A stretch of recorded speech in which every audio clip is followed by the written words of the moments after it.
The following program contains names, places, and events that have been anonymized or fictionalized for the purposes of protection and safety. The following program is provided for entertainment purposes only, and any commentary from the hosts are strictly conjecture and should not be held as making any definitive statements about the truth or identity of any particular individuals or circumstances.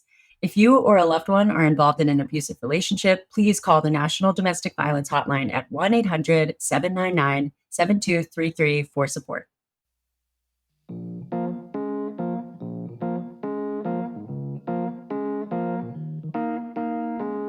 Hi, Hannah. Hey.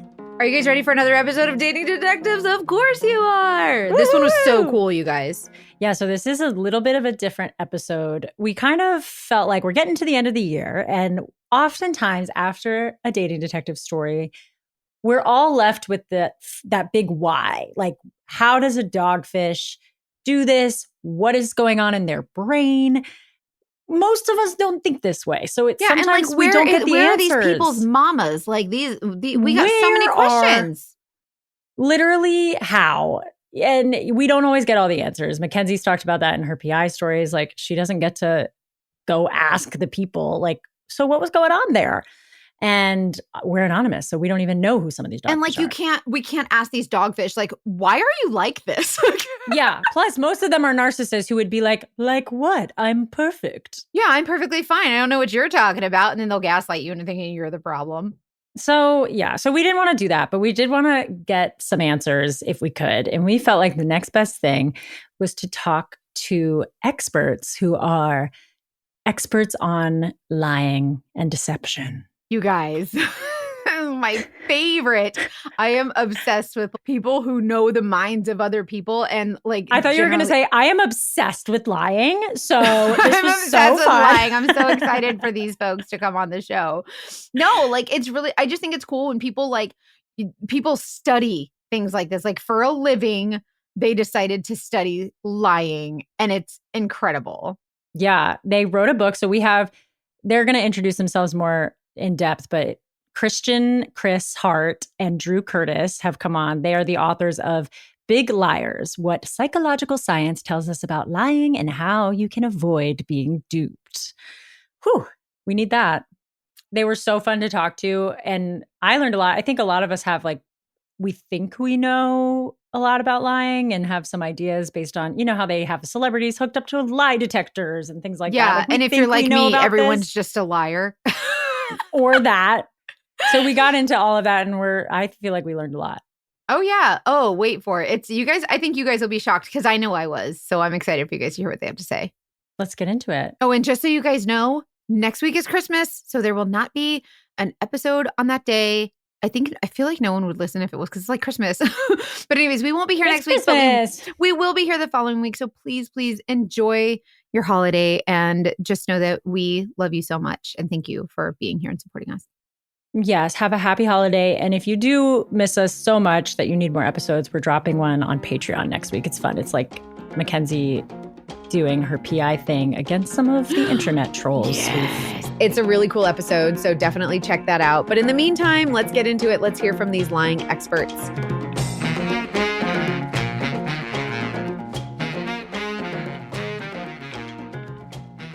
We are so excited to have Chris and Drew on the Dating Detectives. You guys, like, I'm so excited about this because I'm obsessed with catching liars and, like, how do you know if someone's telling the truth or not? So, Drew and Chris, would you guys mind introducing yourself to our audience?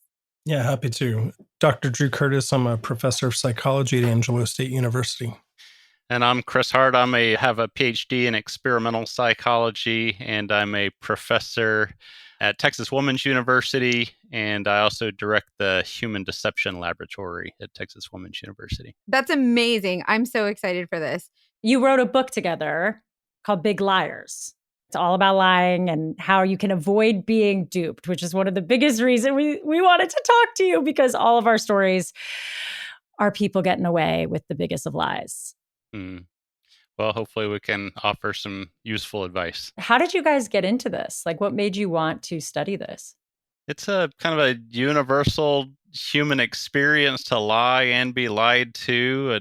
It's interesting. We're all concerned about being lied to, but we're, outdoing it. And I just found it kind of an intriguing part of human psychology where there's a certain degree of adversarial behavior going on, and that just really captured my interest. And for me, I was studying counseling psychology and had an experience with a patient that had lied to me.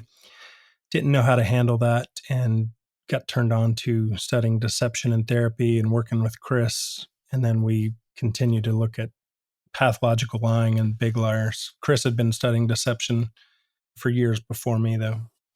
Wow. The reason we wanted to talk to you is because it's a big question mark in a lot of these stories, the motivation behind why people are doing this and why we're all doing it sometimes.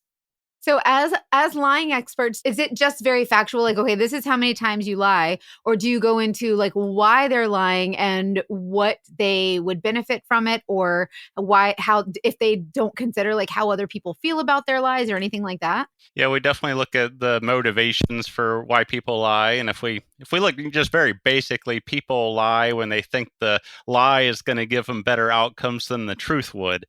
And, oftentimes, people see some advantage they can gain by lying, but also they tend to not lie very much because there's some pretty significant consequences when we lie if we get caught. If we cultivate a reputation as being a dishonest person, then people aren't really going to want to attach to us and bond with us.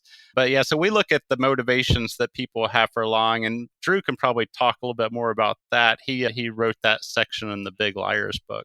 Yeah, happy to talk about motivations. A lot of different motivations, to get out of things. Timothy Levine talked about, people essentially lie for the same reasons that we tell the truth. But the difference, as Chris mentioned, is usually people calculate that a deception is going to work better than the truth, right? So if you're in an awkward situation, you might calculate that the truth would make it more awkward or uncomfortable. So maybe I should lie. That's usually true though, right? Like I feel like, if I say the truth and that's not good, so I'm going to lie.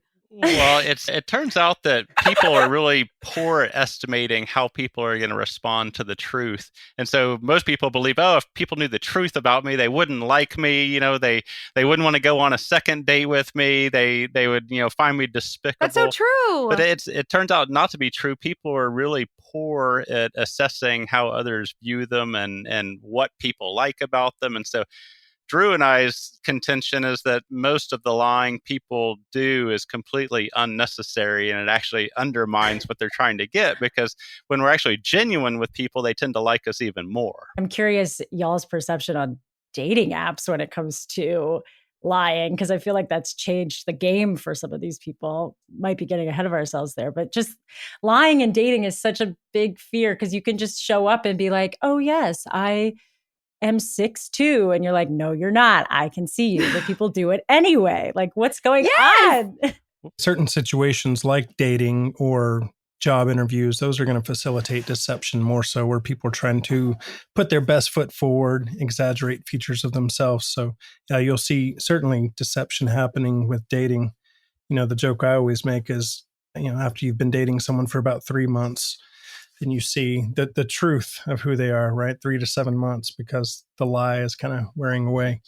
But we exaggerate on dates, especially first dates and early on.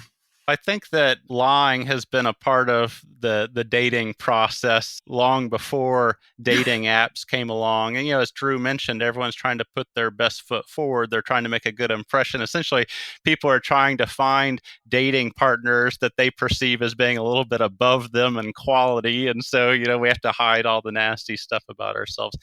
I think the dating apps, there is evidence that people do lie on those, and they lie in exactly the directions you would expect them to lie in. So essentially, men and women are trying to present themselves in ways that they think other people are going to find them desirable.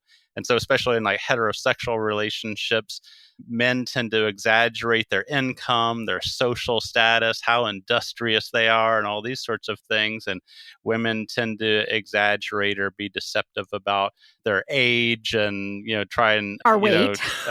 Be a little deceptive about their physical attractiveness and things like that.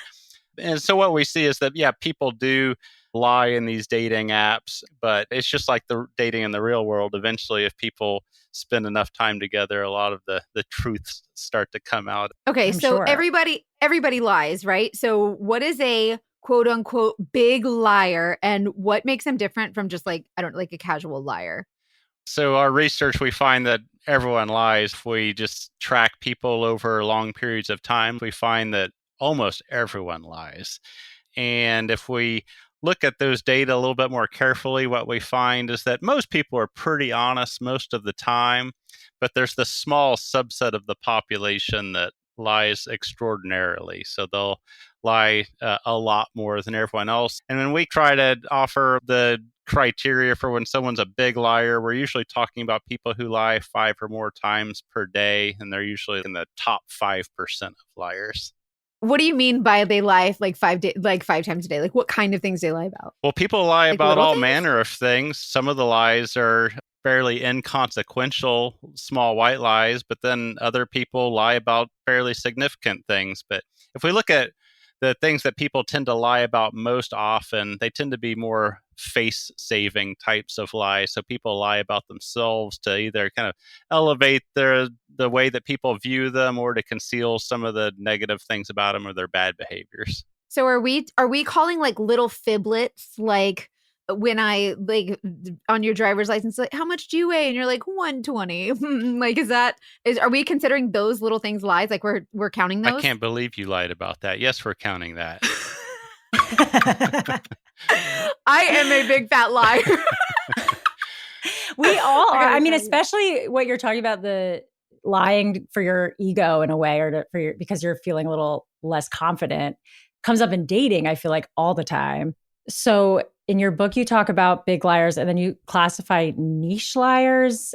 I want to talk about them. And then you told a great story in the book depicting what makes them different. And I think that's a lot. It's similar to what we see, the dogfish we see.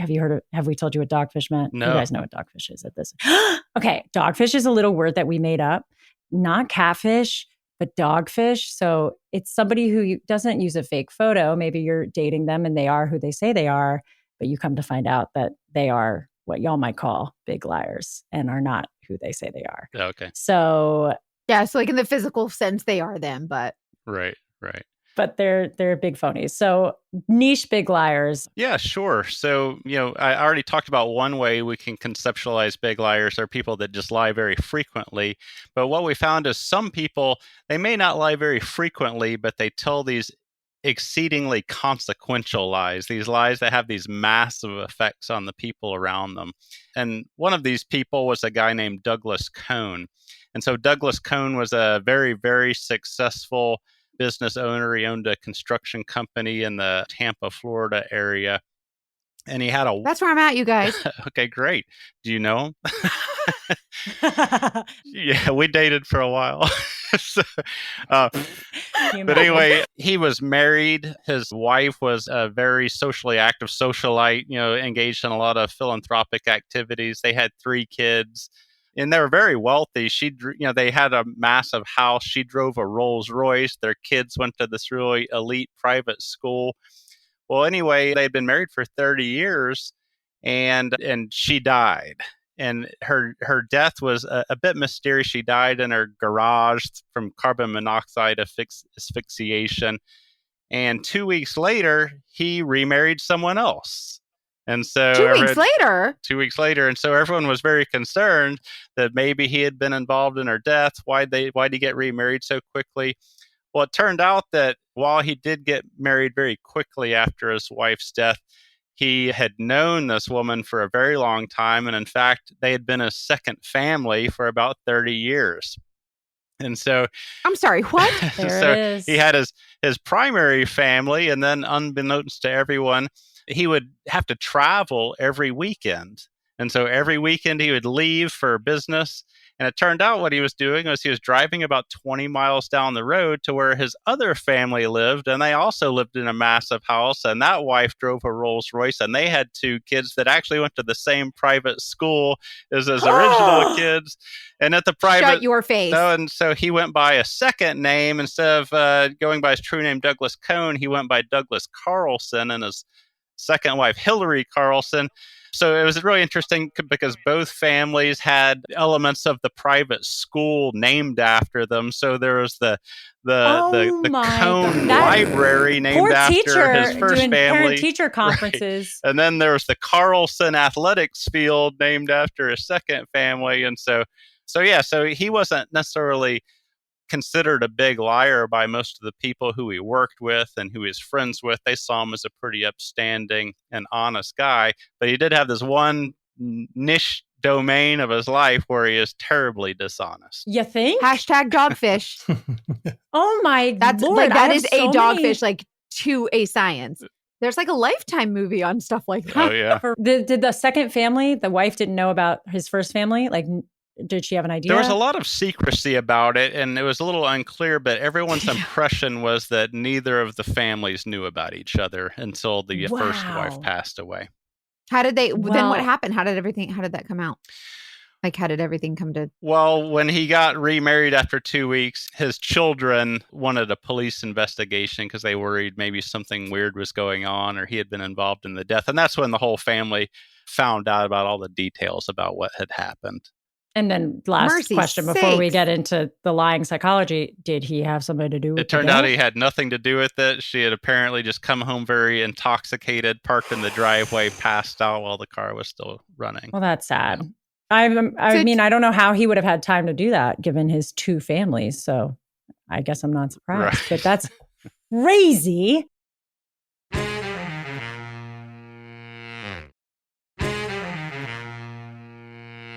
So this guy who had a secret family, I just want to dive into that a little bit deeper because of how telling that can be for other cases. Just the quick question, like, why would someone do this? And then I also want to talk about how he rationalized it. Yeah, sure. Well, in his case, I suspect he's lying because he wanted something that he couldn't get being honest. Namely, he wanted to have a second relationship with a different person than his wife. And, I suspect his wife probably wouldn't have been on board with that. And so that's the motivation, and lying is really the only way to get there, or one of the only ways to get there, to have what he wants, to preserve his original relationship, yet still have this second one. And, how does he rationalize it?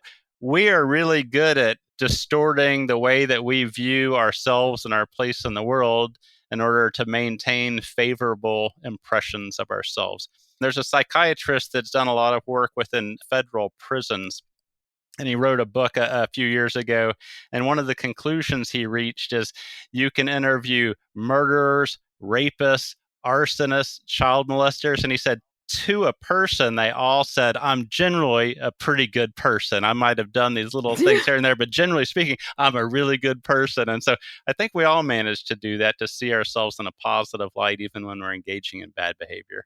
I mean, I think it's interesting that we can all relate to that, even though we can't all relate to having a second family. I think it's just so hard to wrap your brain around why you would go through such lengths for that. That seems so stressful because I myself am a full-time job for my husband. Like, I can't even imagine. Well, yeah, I'd offered as a counseling psychologist therapy years ago to a patient who mentioned having 7 different girlfriends, and senior psychologist said, wow, that sounds like a lot of work. My wife is enough. And the patient said, yeah, it's a lot of work. He seemed drained and tired. So part of that was, he thought he wanted it, but it wasn't as exciting as he thought it was. Would you say that that's something that has to do more with like that person's need for like attention, like something like emotional for them? Or is this just something that they just like enjoy? Like when people lie, do they enjoy it most of the time? Or is it's like you said, just to kind of save face, or just to like, why do you get yourself in a situation where you have to lie? Like, why do you need all these girlfriends? Do you know what I mean? Yeah. Some people enjoy lying, or it's called duping delight. If you can con someone else. Let me write that down. Duping delight. Yeah. Duping delight. Duping delight. It sounds like a candy. Like just a pack of duping delight.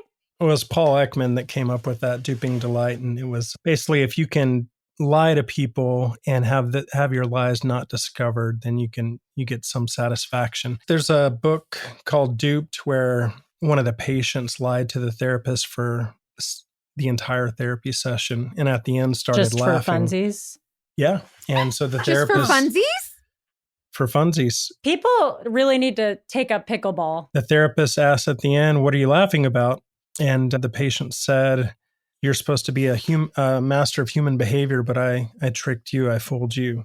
Oh, get out. So that's an example of that duping delight. Can you get away with it? So some people do yearn to lie for those reasons.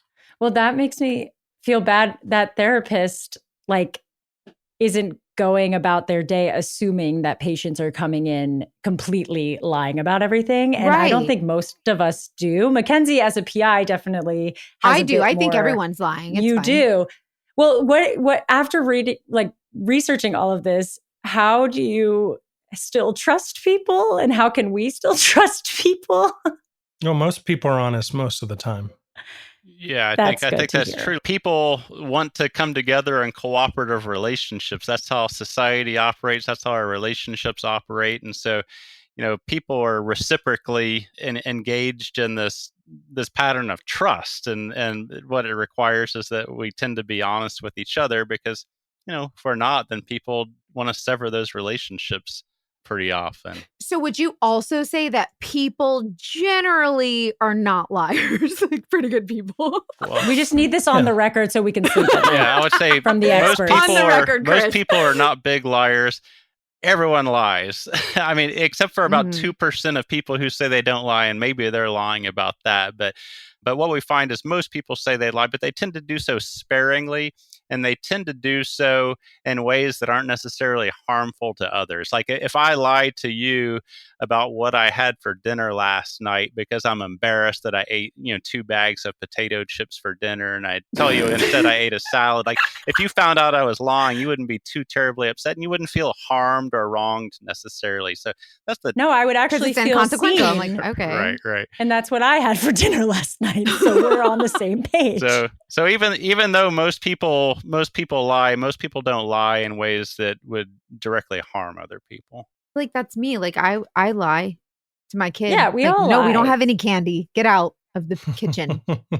Totally. So on the show, we talk about liars, con men, and what we call dogfish, as we've explained to you what that is. So they're lying so they can cheat or to sound more impressive or whatever. Others are in it for the con, to get money. Is there a fundamental difference between the two types of liars? Yeah, sure.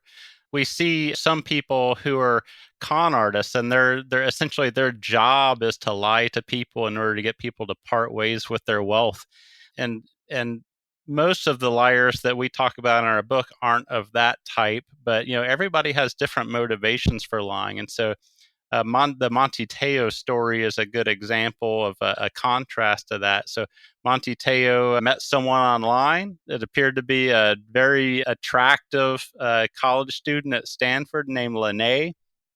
And they developed a very intense, passionate online relationship. And then they began making phone calls with each other. And then he wanted to get together and meet up with her.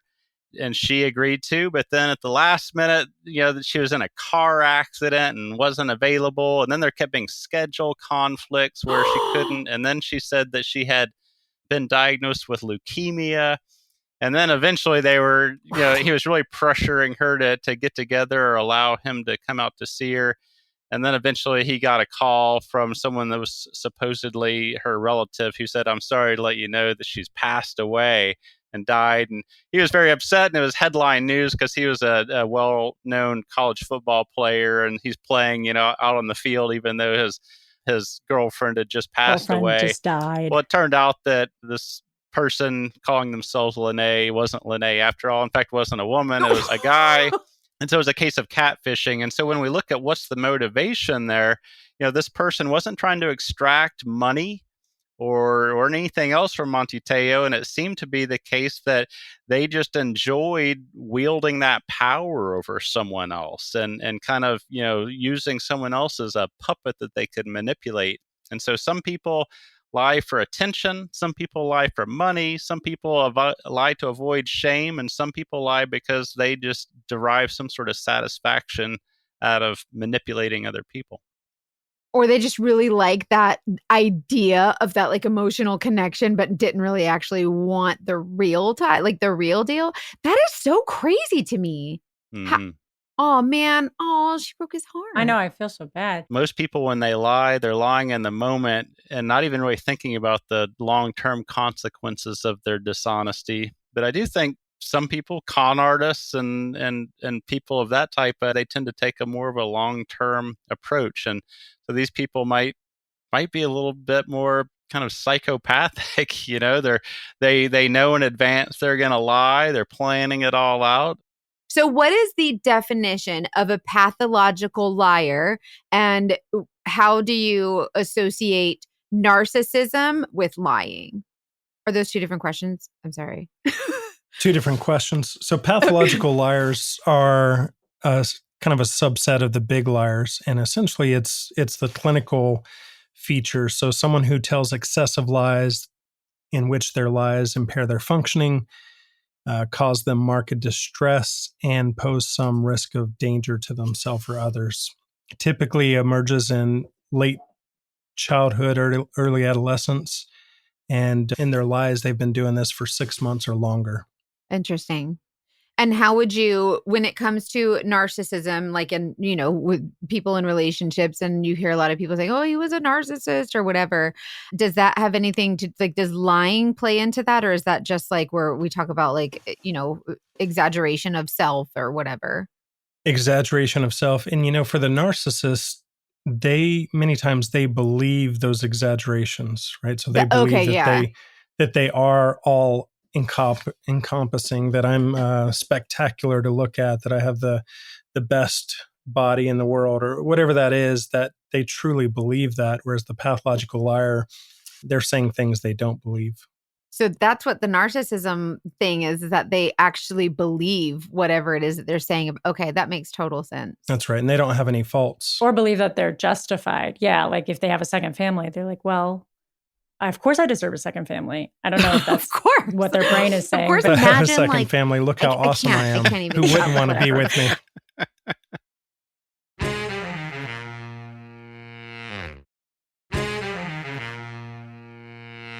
How does being somebody who lies in that way affect a liar's mental health? Like, are they less likely to trust people, or are they? That's a good question. Because I am. I don't trust anyone.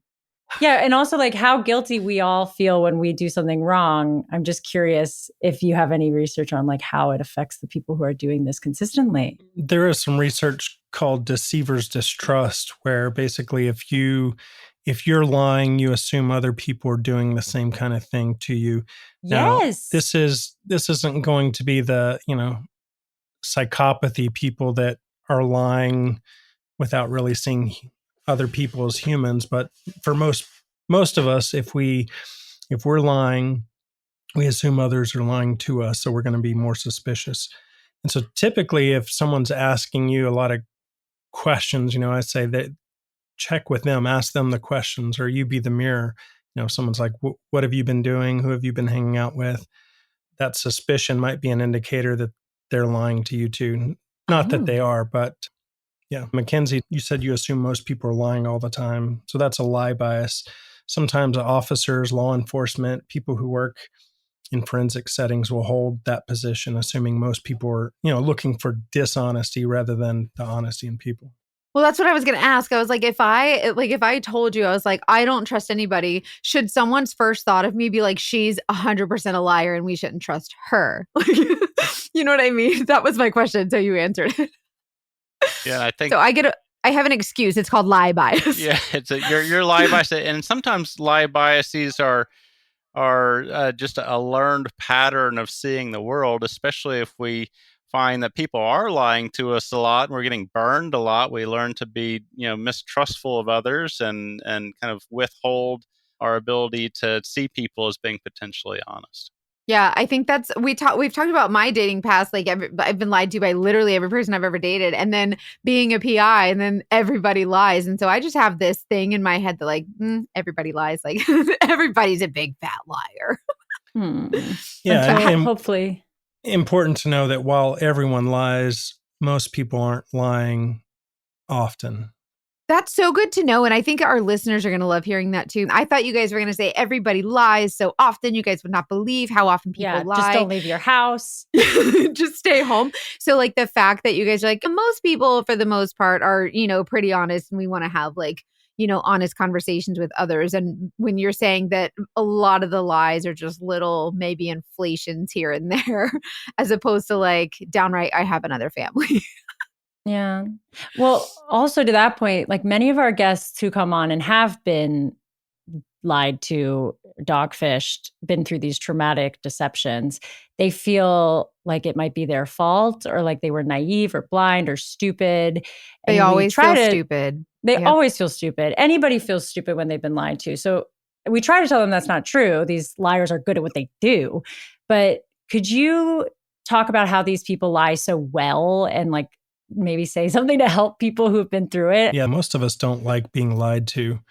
In all those emotions, embarrassment, anger, surprise, all of those things come out when we have been duped and we realize we were the target of that. And, most of us don't go into relationships assuming, maybe with the exception of Mackenzie, that everyone's going to be brutal, dishonest and out to get us, if you have that position, you're probably not going to engage in relationships or be trusting of people. You're going to keep people at bay or arm's length.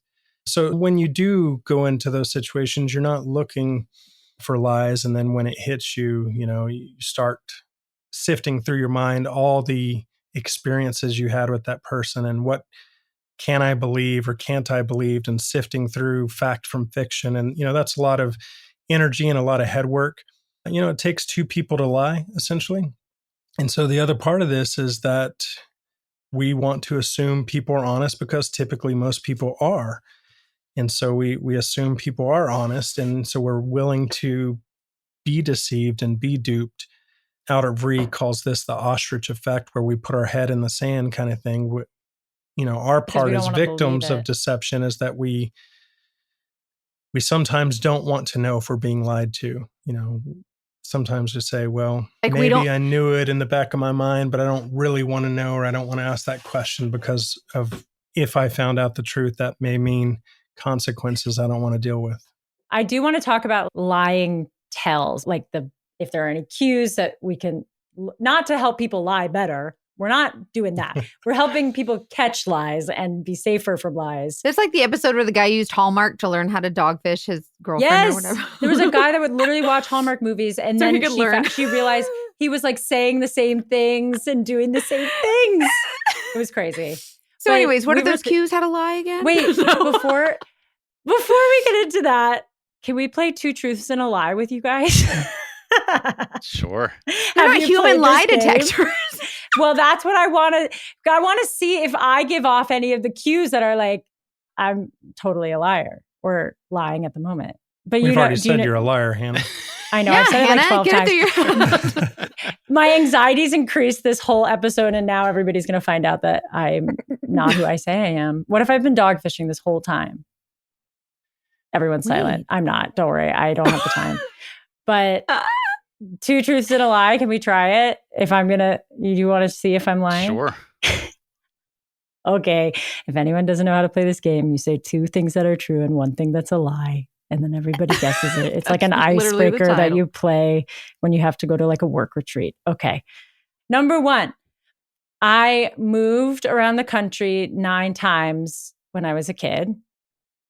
Number 2, my car caught on fire while I was driving it. Number 3, I got COVID in Mexico and I stayed there for an extra 2 weeks. I'm glad I'm not in a relationship with you, Hannah. I just really... I'm a good liar? I've got my guess. Drew, do you have your guesses to which one's the lie? Mackenzie, do you have one? PI? I already know it. I have a guess. I was guessing the second one was the lie, the car on fire. Drew? Anyone else? Oh, now you're making me question myself, Chris. No, don't question. I was going to go with number 3. And then, Mackenzie, you know me well enough to know all of those? You know which one is the lie? I think so. The first what do you one. think? I love this. Everyone doesn't know. But Drew, you were right. Number 3 was the lie. But they were 3 absurd things. And that game is so what did I do that was good for lying? Yeah. Just have a straight face, like didn't crumble and sweat like a crazy person? Well, people are almost everyone is a pretty good liar. All you have to do is act normal. So, there's been a lot of research for the past 30 or 40 years looking at, how can we identify when someone's lying to us? And all the research leads us to this conclusion that you really can't tell by looking at someone, by looking at their behaviors and things like that. There's just no Pinocchio's nose that will show you that someone's being dishonest. And if we look at how people actually detect lying, they do it by using evidence.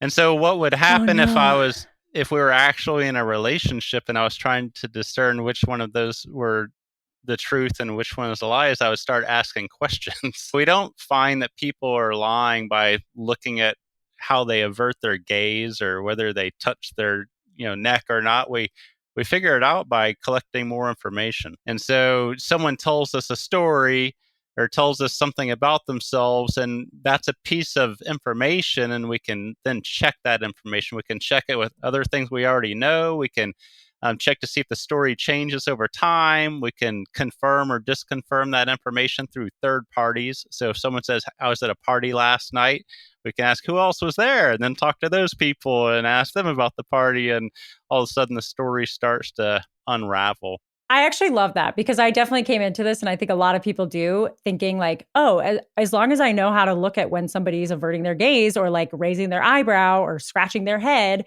I'm going to be able to detect liars. But that's like surface level. It makes sense that it's like you have to dig. And that's why we have this podcast, because we're sleuths. Ultimately, there's going to be, kind of as Chris was saying, in any kind of relationship, you're taking a risk on being vulnerable, and you have to decide whether or not the risk is worth it. So as a counseling psychologist, I've worked with people who have had social anxiety disorder, and they've gotten really good at becoming invisible in the world because they perceive others as a threat. They can't trust people. Essentially, that's what we're talking about. I can't trust people, so I'm going to become invisible. That's the fear of getting hurt, right? Or by the lie. The fear of getting hurt, yeah. And so I don't know if you've read C.S. Lewis' Voyage of the Dawn Treader has the invisible creatures, and they were hideous creatures. And they say, what's worse than being ugly is being invisible, because no one knows you exist. And so when you retreat socially from the world, you put up walls, you can't trust people. The problem is no one sees you. Most social creatures, we want to engage in relationships. So there's always a balance of wanting to be vulnerable and take a risk, also knowing that we're going to get hurt. And if you want those close relationships, you have to be willing to be vulnerable to get hurt. And, that being lied to as well, and working through those transgressions, working through those lies. So I think even the most intellectually savvy individuals, kind of circling back to that, still can be duped. But part of that is making the upfront, do I want to be in a relationship? Am I willing to be duped? Is this worth it? Now, most of us don't say, yes, please lie to me, but... But basically, if you're going to get in a relationship, you have to have the expectation that it's likely that you could get hurt. That could happen. I wanted to hit on some tips. And so we talked about you have to make yourself vulnerable and good luck. But there are actually a few things you can do that can perhaps help you detect. Pencils out. Okay, Pencils right. out. Pencils out. So one is, we're easily distracted by our emotions. So if we keep a cool head, we're more likely to see the truth. And when people are in relationships, they want things a lot, sometimes maybe even a little too much. Like we all want to be loved. We all want to have a sense of connection. But it's important to realize that our emotions can blind us to certain truths about the world that are happening around us. And so maybe trying to keep a cool head. You want to believe the best thing. You want to believe this is the greatest person in the world. And, it's hard to kind of be grounded when we're feeling that way. Another is keeping a skeptical attitude. And I don't mean cynical, like assuming like McKinsey does that everyone's lying all the time. But But a skeptical attitude is simply entertaining two hypotheses at the same time. This person may be honest, but also this person may not be honest. And kind of keeping that openness. And then once we can kind of view the world from that skeptical stance, we can start considering the evidence. Is what they're saying consistent with other information that I have? Are other people telling me that this person doesn't seem legit or doesn't seem honest? We should rely on the reports that we get from others. Is what this person's telling me coherent? That I always find when, I work with students all the time, I'm a professor, and they start telling me stories and their stories start really not making sense. And so when we get this discoherence, it's almost always because they're lying. So the math ain't mathin'. Right. So, just things aren't computing. Then it's time to start asking more questions and looking for more facts and looking for more evidence. And really, proof and evidence is what it all comes down to. If you just keep your eyes open and just probe a little, you can usually determine when someone's lying if you're just paying careful attention. The problem is that it's effortful. We don't want to believe it. Attention. Right. Yeah. Or we don't want to believe.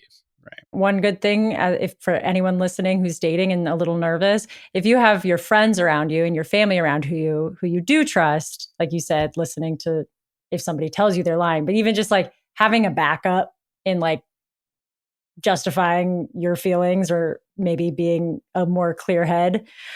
Absolutely. At least makes me feel a little better. Absolutely. Just find the people you do trust and let them. Or if you be happen to know a team. reputable private investigator that can look that into this too. If you get the opportunity to hang out with Mackenzie, do it. Down. That's so bad. There's also ways we can encourage people to be more honest with this as well, especially in relationships. The research on this suggests that in relationships, each person believes that they have these common rules about honesty, but it turns out it's rare that both people are on the same page. And just as some examples, some people believe that their partner should lie to them to spare them from uncomfortable truths or from painful truths. And so some people report, and this is in a study that Drew and I carried out, people said that they expect their partner to lie to them if it'll, make them not have hurt feelings. And so some people are like, you don't look fat in that outfit or whatever. Exactly. Or, I love your mother, or just, but and some people are just more tolerant of uncomfortable things generally. We have different sensitivities. And so some people just want to have the truth regardless of how painful and uncomfortable it is. And some people want a little bit more of a cushion, and dishonesty can give us a little bit of that cushion. And so just having conversations about the expectations of honesty leads to higher levels of honesty. And then also having conversations about our ability and willingness to accept the truth when it does come out without exploding, for example. And we can do things that encourage more honest and compassionate communication with each other. And so it's really we talk about trust. It's really about trusting people to tell us the truth, even when the truth will be harmful, and letting them know that if they are truthful, we can handle it and we can deal with it. I just asked my wife, if there's anything you ever want me to lie about, what is it? And she said her cooking. Thankfully, she's a phenomenal cook, so I never have to lie to her. God. That's such an interesting question and a good question to ask people. Literally, Don't lie to me about anything. Yeah, one of the good things about setting an intention to be as honest as you can is it actually forces you to be a good person. Like, if you've decided when you wake up in the morning, I'm going to be honest all the time, you're not going to do crappy, horrible things to people because you then have to lie to cover those things up. And so I think it's a really good strategy to set one's course at the beginning of each day to a commitment to being honest. I'd say that's a great strategy, Chris. like don't be an asshole today. Like, just be normal. Wake up, be honest, don't be an asshole. You mentioned another relationship thing that I remember from your book. So we haven't really gotten into attachment styles on our podcast because we're more storytelling. We're not like a relationship advice. But you kind of mentioned that some attachment styles are more prone to lying, which kind of, I feel like I have an anxious attachment style. So maybe I'm a liar. Yeah, so some of the research that we have studied, we've looked at attachment style, which is just really a style in which we develop bonding relationships with others. It begins in childhood. We attach with our primary caregivers, and then it persists throughout life. But one of the attachment styles is an anxious attachment style. And this is a style in which there's a lot of anxiety about separation, a lot of anxiety about abandonment. And what we see is that people who have that anxious attachment style are much more inclined to lie, especially within their relationships. And our thinking is they're probably lying because they feel like the truth would result in the rupture of their relationship. Exactly. Yeah. And so they'll tell their partners what they think their partners need to hear in order to maintain those tight bonds in that relationship. So essentially it's this anxiety and this tension around fear of abandonment that's leading them to this dishonest pattern. That makes so much sense. There's just so many different types of lies. Mm-hmm. And I think feeling secure in the fact that we all lie is not necessarily a bad thing because it helps us understand each other. Chris and Drew said it was okay. They said it's normal. Yeah, it's normal. Their faces, they're like, wait, I didn't say that. Hannah, you keep saying maybe I'm a liar. My position is we're all liars. We see with regards to lying, people will rationalize it and they'll say, when I do it, it's not really a lie. So it's like they don't even interpret their dishonesty as a lie, but they will if someone's doing it back at them. That is so interesting. There's so much to think about. So as I would start to probe, and I might even encourage you to be more honest. Be like, hey, we're in a relationship and it's really important for me that we're honest and genuine with each other and get you to come clean. Where can we find your book? The book Big Liars it's on Amazon or any other big book outlet. And then we also... Is it on Audible? Because I'm a lazy reader. Sure. Do you know if it's on Audible? I don't think it is at this point. APA was working on it, I think. Or maybe the pathological line. Right. So I don't think it is at this point. I might have to sit down and read it. Okay. Yeah, I can read it to you if that'll make it easier for you, Mackenzie. Thank you, because I'm so lazy. Just record the whole thing. It's fine. No worries. I feel better. Having more understanding, I think, kind of empowers you, at least, to navigate the world a little differently. Sure. Not maybe as skeptically as Mackenzie, but she's seen some things in her PI adventures. Thank you so much, honestly. Absolutely. And I hope everybody who has more questions goes and finds your book, because it's very good. Chris and Drew, it was so nice to meet you. Thank you so much for being here. Thanks a lot. I really had a blast talking with you. Yeah, it's been a great pleasure.